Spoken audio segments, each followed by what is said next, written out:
Hello and welcome to the Europe Conversation. I'm Stefan Grobe.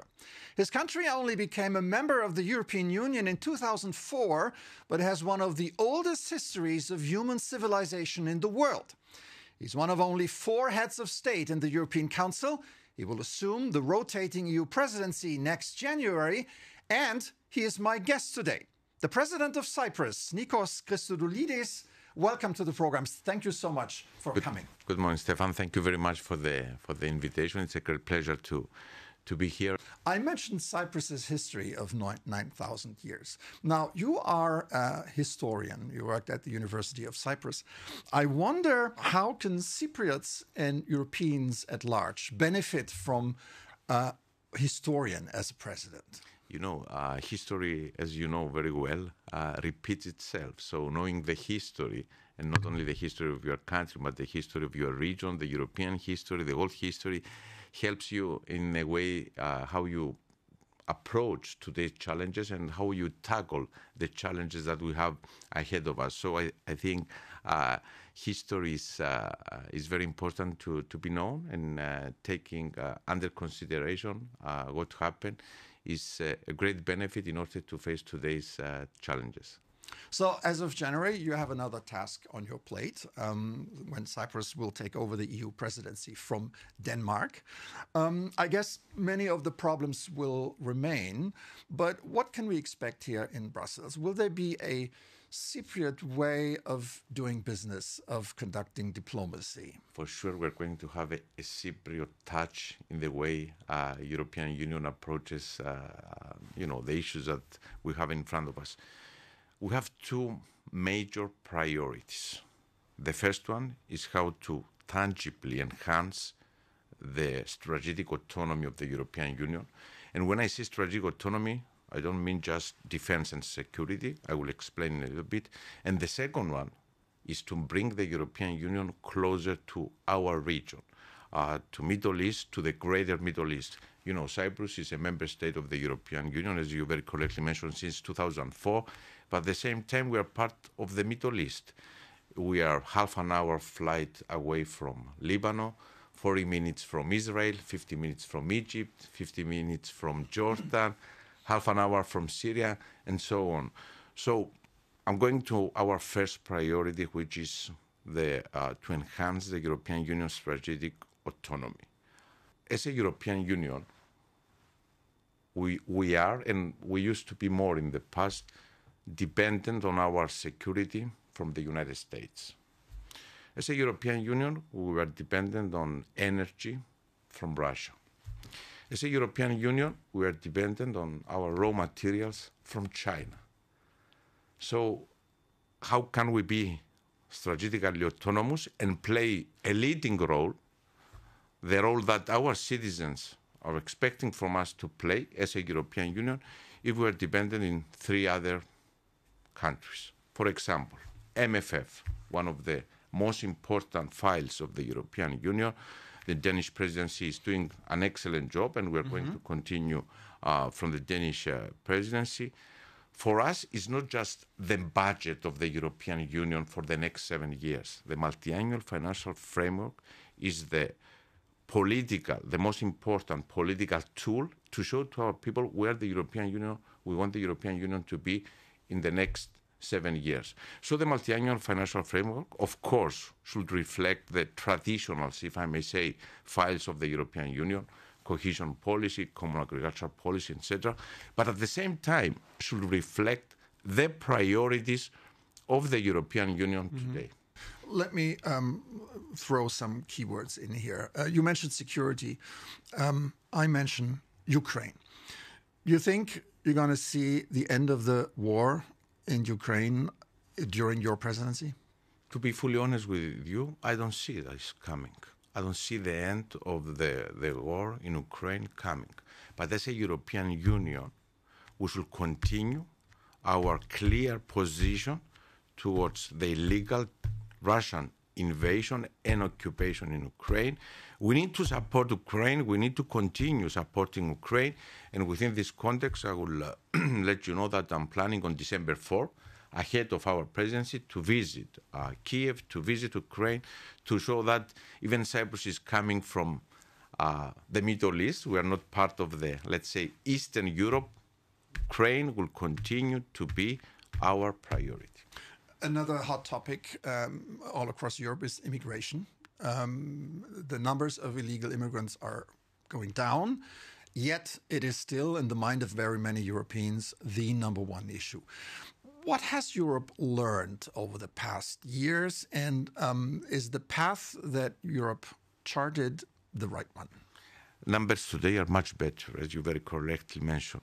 But if we want to solve this problem, because there's another aspect, illegal migration kills legal migration. And as Europe, we need legal migration.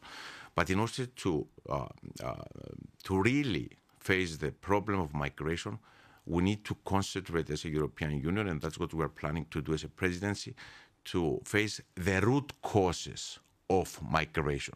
We need to talk with the countries that migrants are coming in order to create the condition in those countries for their people not to live and come in Europe. So the most important aspect, if we really want to face migration, is to face the root causes of the phenomenon. And how do we do that? Working together with the countries, supporting them. If we don't create the conditions in those countries, in order for the young people, for example, to stay in their countries, I mean, economic conditions, political conditions, etc., then we'll never face the problem of illegal migration. Speaking of coming to Europe, enlargement. A topic that has been dormant for many, many years, but now we're going to see some action here, some activity. Do you think that Europe is ready for another round of enlargement? I remember back in 2014, President Juncker saying that by 2024 we're going to have the next enlargement of the European Union. And we're in 2025, and of course, we don't see enlargement, and nobody's talking with enlargement. Enlargement is one of the most important geopolitical tools of the European Union, and I'm afraid to say that we are losing this very important tool because we did a lot of promises and we didn't deliver. So that is why during our presidency, we want to see an important positive step towards enlargement, and I think we can have positive developments, especially with Montenegro. I visited Montenegro, ahead of our presidency, together with the Minister of Foreign Affairs and the Minister of European Affairs. We visited all member states plus candidate countries in order to prepare ourselves, because we want to listen our partners, we want to listen from the candidate countries in order to be ready during our presidency. And I think with Montenegro, it's a small country, so the dilemma, more integration or enlargement, is not so. We can face this dilemma, and I think we can bring Montenegro closer to the accession to the European Union. Because if we don't have positive developments on enlargement, I'm very concerned that the people in those countries, the candidate countries, and in some countries we see this, they will turn their back to the European Union and they will find other ways. And we see in the Balkans, for example, Western Balkans, we see a number of other actors, non-EU actors, having a leading role because those countries, they don't believe anymore in the prospect of joining the European Union. Speaking about money, it's a kind of a topic that is not in the big headlines, but it is a very serious problem, and that is public debt. Many member states are suffering from public debt that is no longer sustainable. Is austerity a word that we're going to use more often in the future? No, I don't believe on austerity. I believe on responsible fiscal policy. And I'm very glad to say that being in power in Cyprus for 2.5 years now, our public debt is less than 60% of GDP. When we won the elections back in March 2023, public debt was approximately 75% of our GDP. And not through austerity, through responsible fiscal policy, we have these results today. It was actually 115% 5 years ago, so you've come a long way. Cyprus also has one of the highest budget surpluses in the European Union, 1.3%, and a growth outlook of 3% until 2027. An unemployment rate less than 5%, which it is actually the biggest challenge for us now to bring back to Cyprus talent. That's why we initiated a campaign starting from London, from brain drain to brain gain, in order to bring Cypriotes and Europeans back to Cyprus. In order and Cyprus has been upgraded by all the major rating agencies recently. Exactly. So how do you do this? I mean, if you walk in here speaking to your European colleagues, they must be jealous. Responsible fiscal policy. Whatever we promise to people, we deliver, but we promise to people only what we can deliver. Let's talk about the situation in the Middle East now. You've said at the beginning no country in the EU was closer to the region than Cyprus. How do you see the peace process going forward? But first of all, you were at the signing ceremony of the ceasefire agreement in Sharm el-Sheikh. Tell us about it. How was it? First of all, it was a great honor for Cyprus to be invited, to be there, being invited by President Sisi and President Trump. We welcome the initiative of President Trump.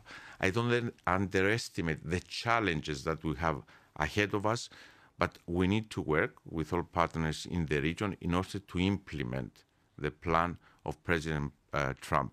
And that is why, before going to Sharm el-Sheikh, I talked with the President of the Commission, with the President of the Council, I talked with President Sisi, the Prime Minister of Israel, the President of UAE, His Majesty, the King of Jordan, in order to work together in order to safeguard the implementation of the plan. There is no other alternative right now in front of us.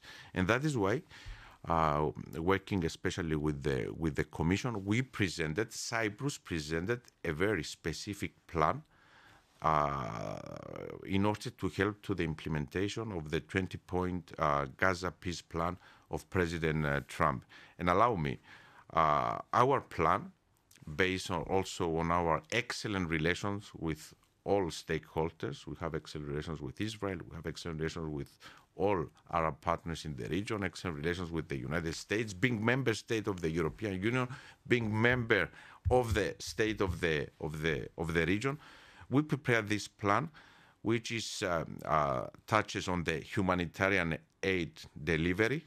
It's the points of point 7 and point 10 of President Trump's plan.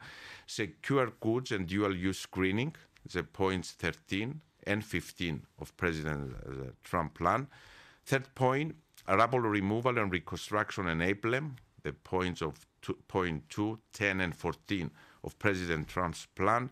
Training, stabilization and reconciliation support, point 9, 15 and 18 of President Trump's plan.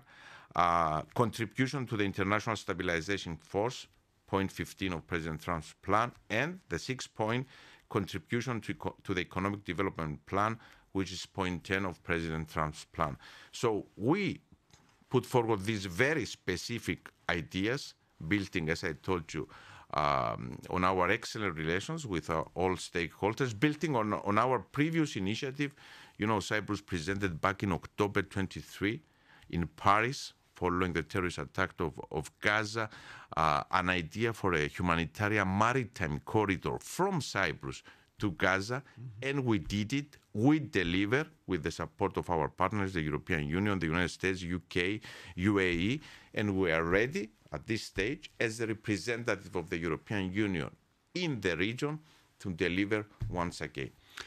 What about rebuilding and reconstructing Gaza? This is for the people who live there the most obvious necessity. Do you have an idea when this can start, how long it would take, who will be the players, and what role does Cyprus have? That is why it's very important to implement the first phase of President Trump's plan. Because if we don't have a ceasefire, if we don't have the political conditions there, we cannot talk about rebuilding. When we reach the stage of ceasefire and the conditions are there, reconstruction should start. And that is why point 3 of our proposal is the rubble removal and reconstruction enablement. So development, and this is the role that Cyprus can play, development of maritime routes for rubble extraction and inbound construction materials in Gaza in order to support Gaza's rebuilding and, of course, economic revival. What about the two-state solution? An initiative that is very much liked in Brussels. President Trump doesn't like it so much. The Israelis don't like it so much. Is this still a viable option? There is no alternative to the two-state solution. Let's be clear. And we cannot reach peace in the region without the solution of the Palestinian issue based on the two-state solution. That was pretty clear.